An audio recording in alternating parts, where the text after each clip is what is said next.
It's a £20 coin.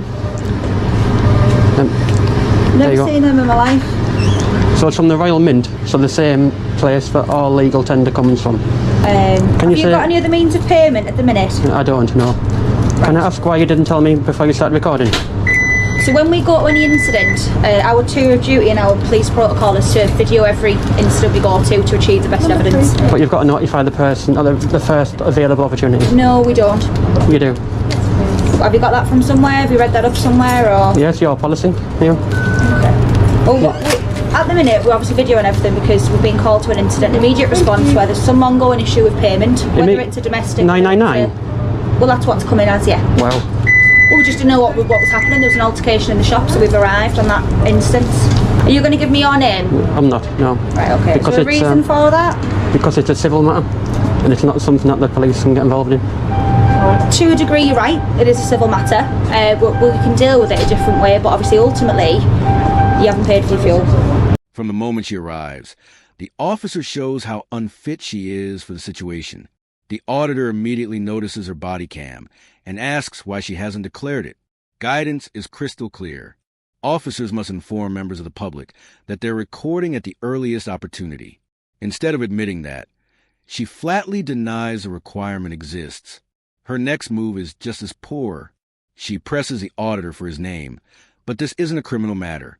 It's a civil disagreement between him and the petrol station.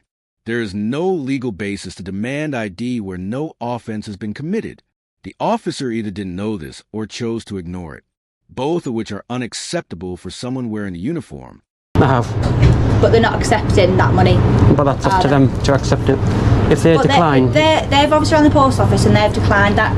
Ultimately, it's a civil issue, but if you're not willing to give us your details, then how do we know that you're going to resolve the civil issue at a later date? If you're happy to give us your details, then we can look at the civil issue at a later date. But that's a civil issue, that's nothing for the police to get involved in. But we don't know your details, do we? So you could technically escape from here and never come back and never deal with that issue, then you'd be circulated as wanted for that, won't you, for making off without payment? That's not a police issue at the minute. It is. It is a police issue because you've not paid for fuel. So there's still an offence there of that you've not paid for your fuel. But I have paid. I've gave them... But you've gave them this coin, yeah, which ultimately they've spoke to the post office and they've decided that it's not a reasonable amount of payment for your fuel. So at the minute we're sort of hands are tied, yeah, agree with you on a certain instance of that, but we still need a solution today whether we take your details and we deal with it at a later date.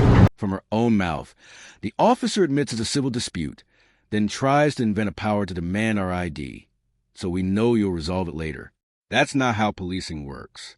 If there's no suspected offense, there's no power to compel details.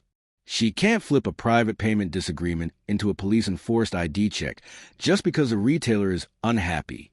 When she said you could be circulated as wanted, it was pure bluff. Wanted markers are for criminal matters. Suspects' warrants fail to appear, not civil contract disputes. Threatening a criminal designation to coerce compliance is a misuse of authority and a confession that she had no lawful footing to begin with. If she genuinely thought a crime might be in play, she had to test elements: dishonesty making off and intent to avoid payment. Here the auditor stayed, tried to pay, and disputed the means of payment. Classic civil territory. So basically, he's trying to pay with this. They've run the post office and said that it doesn't really exist, you can't pay with that. He obviously won't give us our details. I've explained to him to a degree it's a civil matter. However, if he does make off and he doesn't give us our details, we're struggling for any sort of civil issue at a later date. Any details and making off without payment, So I've explained if he does give us his details and we know where he is and we can contact him at a later date, hopefully this issue can get resolved. No. He's obviously not really... Can't want him to do that at the minute. Because it's a civil issue and it's nothing for the police to get involved in. But you're still going to make off, aren't you? Technically without payment, but if we can get your details... But I have paid. But you haven't... And it is their policy to accept the £20 coin. Has he paid? Policy? No, he hasn't. Right, if you haven't paid and if you walk out the door now... They've still got the money though. Just let me finish. If you walk out that door now, you are liable for an arrest because we don't have your details. But you don't need them. Well, I do because it's a civil issue. But it's not, because a make off without payment is then a police matter. The second officer walks in and instantly makes things worse, jumping straight to threats of arrest. That's absurd. The auditor was still inside, making no attempt to leave and openly disputing the payment. There's no making off without payment because he hadn't left, and certainly no intent to avoid paying. What makes her threat even weaker is the fact the auditor had already tried to pay with a 20 Royal Mint coin that the cashier refused. That alone destroys any idea he was avoiding payment. Under the Theft Act, both the act of leaving and the intent to dodge payment must be present. Neither replied here by twisting the situation into a criminal matter just because she didn't get his details. The officer exposed a total lack of understanding. Walk out that door now. You know it is. If you walk out that door now, you'll be getting arrested for make off without payment. But there is an agreement with BP that the coin can be used. Is there any other way that you can pay? Because we're going to sit here for hours arguing. I've been quite respectful to you. I appreciate you have to a degree, and I appreciate that from yourself. You haven't been argumentative with me, and I appreciate that you've been a normal human being. No, however, we need I don't intend to. No, I know you appreciate if you that. can pay for the fuel now by other means, then that's fair enough. It'll be the end of the matter. Or if you can give us your details, and we can deal with it at a slower time, we can offer you that. But if you're not willing to do either any, then we're struggling with what we have left to do.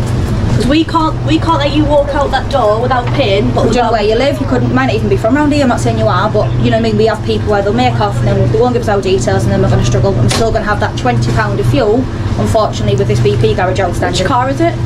But I have paid for the fuel. But you haven't paid for the fuel. Which one? Right, we're going round in circles, aren't we? We are, unfortunately, yeah. We've agreed, we've reasoned with you now, and we've tried to say that if you give us your details, just tell you where you live, we'll deal with it slow time.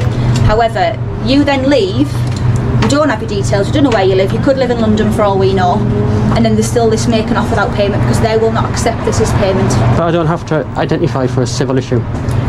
It technically isn't a civil issue though, is it, when you leave and you don't pay? You haven't paid for your fuel. We've got the payment here, which isn't acceptable, so really you haven't paid at the minute. The entire exchange rests on a false premise. The officers keep warning if you leave as though the auditor is about to run off without paying. But that moment never came. He was still in the store, still engaging, and had already tried to pay with a Royal Mint coin.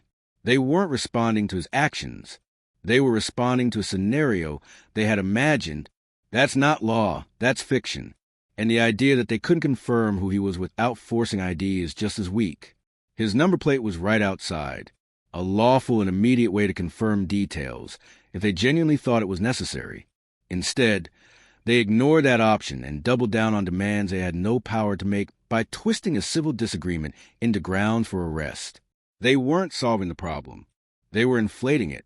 Well, I have, because I've handed the coin over. Right. So I haven't got that in my possession, and I've contacted BP head office before coming here. Right, and was that today then, or? No. So when was that then? So you've contacted BP head office before you've come in? Correct. Right, so did you contact them today, or was it yesterday, or last week, or? It's not up to me to say that. How's it money? Do you understand what the £20 coin is? No, that's why I'm confused. Well, why are you threatening me for arrest then, if you don't know? Because it's not money. It is. Right. We'll agree to disagree. At the end you don't know that. It is. It's legal tender, the same as a £20 note and a £10 note. Right, and who did you speak to from the BP garage, the manager? It's a Royal Mint who issued that £20 coin. Right. Okay. So it's the same money as any other money. If you get someone on the phone to me who you've spoken to earlier, then we can kind of end the matter here, can't we? But if it's a civil issue, I don't need to assist you. But at the minute we don't know it's a civil matter. But I don't need to assist you in a civil issue. But you do, because it then turns into a police matter because we don't know that coin. The auditor had already done more than enough by pointing out BP themselves said the coin was valid. That should have ended it right there. Instead, the officer spins it into a demand, insisting he call them directly, or else it becomes a police matter. That's absurd. He had no legal duty to assist her in that way, and refusing doesn't magically create a criminal offense. The role of the police is to assess the facts and apply the law, not to push the burden back onto the citizen to prove himself. Her follow-up line, "We don't know that coin," only makes her position worse. A 20 Royal Mint coin is legal tender. If she and her colleagues don't recognize it, that's their problem, not the auditors. It's a civil agreement. You're being arrested because you haven't given us the details, and you're going to walk out that door, and it's technically a failure to pay. But then it'll be a civil. But then I'll sue you. Well, that's fine. If you want to sue us, that's fine. Unlawful arrest. Like I said, we've been honest with you in terms of which way we can go. The staff here have been very honest. Okay, and all I'm saying is, if you get the person on the phone who you spoke to earlier with the agreement, then that could be the end of the matter. But as far as I do, then technically, if you walk out the door, it's going to be a make without payment. He's already accepted to take it. You haven't accepted to take it? No, haven't accepted to take it. You walk out that door, becomes a criminal matter, and you get arrested for make off without payment. You give us your details. You're refusing to give us your details, and we don't know that that vehicle is yours because you're not. But I've told you Is it urgent? that he said he would take the coin But he isn't out. if I take my mask off. Right, well I wasn't here for that, so we have no witnesses, unfortunately, other than you and him. Right now I can't view that. Body camera. But right now I can't view that. At the end of the day, you've come in, you've paid for you've got your fuel, you've come in. This isn't a payable matter. Once you leave, we've offered you to give us your details and deal with that way. For all I know, that vehicle could register somebody else and lived in London. And how are we ever going to trace you? But I don't need to assist you. Once you leave the situation, it is making off without payment. I can't be any more reasonable with you and give you some sort of options that we can go. But I don't need to assist you. Are you offering to give Because the you're staff, wrong. not myself, not my colleague, the staff your name and contact number? No. Right, so we have one option, but two will lock you up then. Well, I've got a civil agreement in the background. You can So- prove that at court. I've You got can prove that at court. That's then. fine. You can prove that at court. Right, well, this moment in time, you're currently under arrest for making off without payment. You don't I have to haven't- say anything, but I haven't made off. We don't mention one question from the letter line. Oh, anything you do is maybe given evidence. But I haven't made off That's though. for your arrest as prompted in factual investigation. Okay? But I haven't made off. That you're under caution as well. And due to the fact you failed to provide details. But I haven't made off. Fails to provide details, yeah. But I haven't made off. Right, are we going to go calmly? We're going to go quietly? We would go calmly all the time. Okay, well, do you want to walk with us then? Of course. Thank you. Just come with me, sir, please. Have you got anything in your pockets that's going to harm me or you? Just take take them out. It's just a question we ask Thank you very much. everybody. Can we just take your camera off as well, please?